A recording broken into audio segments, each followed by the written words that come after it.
A Bíblia é a palavra de Deus, semeada no meio do povo, que cresceu, cresceu e nos transformou, ensinando-nos viver um mundo novo.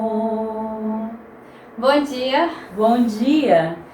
Vamos continuar saboreando o nosso cafezinho espiritual com o estudo do livro do Deuteronômio. Como vimos em grego, o livro significa segunda lei, ou cópia da primeira lei, os 10 mandamentos. A partir do ano 622 a.C., foi encontrada a cópia da lei e entregue ao rei Josias por ocasião de quando ele estava fazendo a reforma do templo de Jerusalém com a ajuda da profetisa Hulda. Ele viu que o escrito era verídico e foi dado o nome do livro da lei, que futuramente se tornou o livro do Deuteronômio. Podemos conferir isso no livro de Segunda de Reis, capítulo 22, versículo do 8 ao 10. Afinal, o livro da lei, encontrado no templo, era uma releitura atualizada da lei de Deus, feita provavelmente pelos levitas, em vista da situação difícil que o povo estava enfrentando naquele momento. Os levitas eram sacerdotes da tribo de Levi, que junto com os profetas animaram o povo para fazer a releitura do amor de Yahvé, Deus libertador, em sua vida, e o ajudou a discernir as situações que o levavam para o desvio da aliança com o Deus único. Mas por que será que o livro do Deuteronômio é conhecido como o Testamento de Moisés? Porque antes dele morrer, ele fez 3 discursos, dando ao povo as instruções finais, alertando sobre os perigos, indicando os caminhos a seguir e pedindo fidelidade a Yahvé, que os tinha acompanhado ao longo da travessia. Por isso, o livro se divide em 3 partes desiguais, conforme os 3 discursos de Moisés.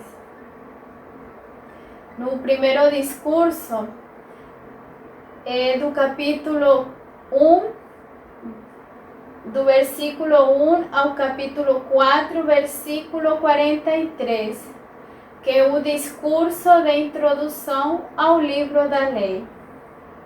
O segundo discurso é do capítulo 4, em versículo 44, até o capítulo 28, versículo 68, que é o discurso da lei propriamente dita.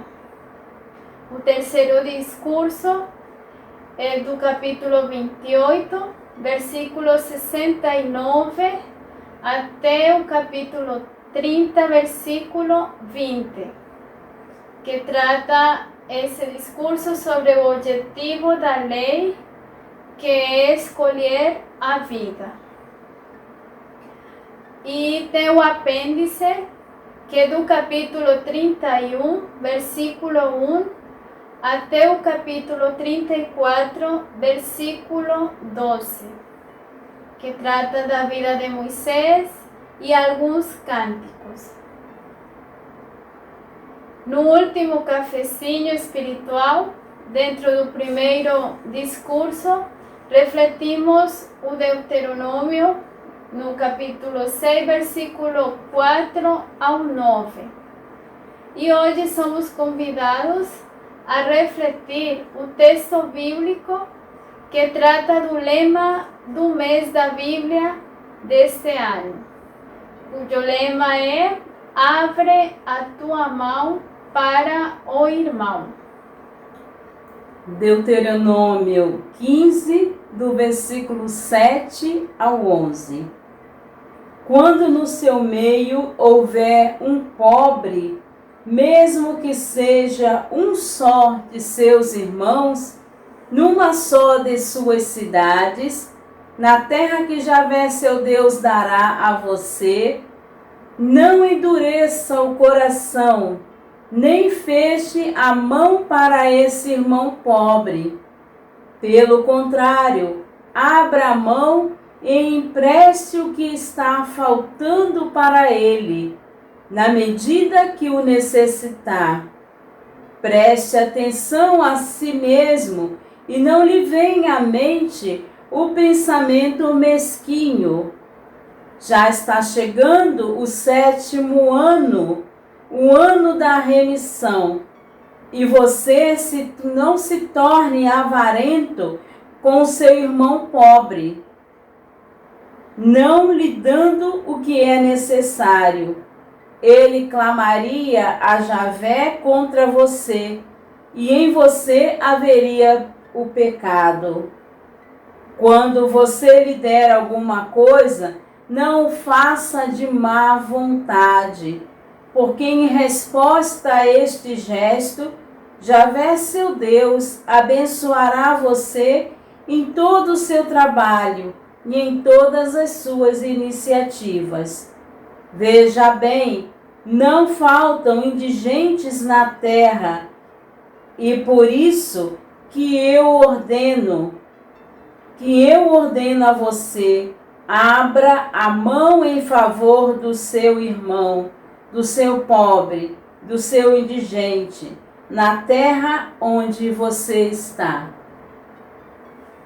A leitura deste texto, que está dentro das leis deuteronômicas, traz uma orientação para melhor facilitar as relações sociais e fraternas na vida do povo.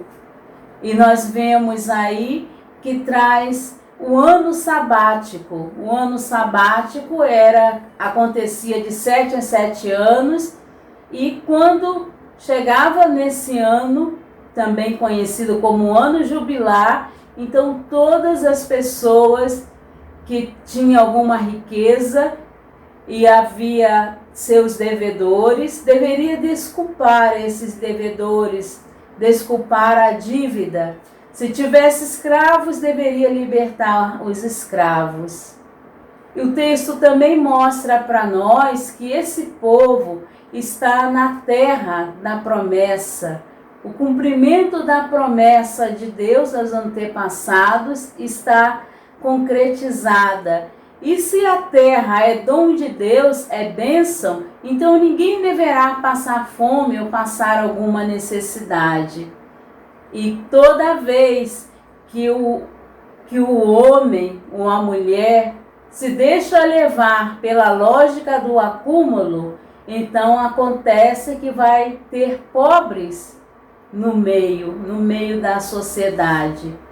E aí nós vemos no versículo 4, quando diz: não haverá pobre em teu meio, justamente porque se esse povo se manter fiel à aliança com seu Deus, não haverá pobreza, porque haverá partilha, haverá solidariedade. E também nós podemos ver que no versículo 7 diz que há pobres naquele meio. Então é sinal de que não está sendo vivida a aliança que Javé pede. No versículo 11, então, termina dizendo: abre a tua mão ao teu pobre. Nesse tempo de pandemia, somos convidados a olhar à nossa volta e perceber quais são aquelas pessoas que estão necessitando de ajuda. E assim, se queremos viver a lei do amor, somos chamados então a estender a nossa mão e ajudar aqueles que mais precisam. Nós hoje estamos celebrando, a igreja celebra a festa da exaltação da cruz. Nesta festa, todos nós, cristãos ou não, somos chamados a olhar para a cruz de Jesus como sinal sublime de amor. E a partir dessa contemplação, perceber quantas pessoas passam por situações de dores, quantas pessoas carregando suas cruzes no dia a dia. Pela fé, nós podemos aliviar as dores, o peso das cruzes de nossos irmãos. Viver a festa da exaltação da cruz é ajudar a aliviar o sofrimento de tantos irmãos e irmãs.